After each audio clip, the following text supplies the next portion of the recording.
أعوذ بالله من الشيطان الرجيم. بسم الله الرحمن الرحيم.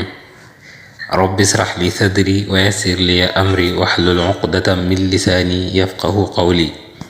mbokki asalaamualeykum wa rahmatullahi taala wa barakaatuhu.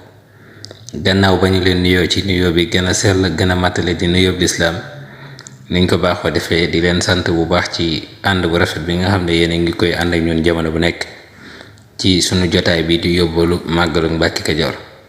tey nag ñu nekk ci jotaayu fukkeel bi ak ñaar incha allahu rabbi ñu fas yéene ànd ak yéen ci bayit woo xam ne Cheikh Mahamadul Amin Baara Mbàkke moo ko def.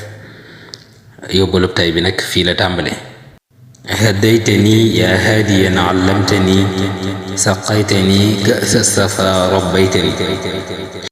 Cheikh Mouhamadul Amin Baara Mbàkke dafay wax ne yow suñu boroom yaa ma gindi yaa ma jàngal yaa ma nàndal ci kaasu sell te yow yaay ki nga xam ne yaa ma yar.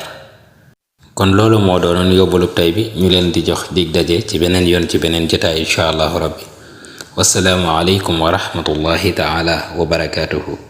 jërë ngeen jëf.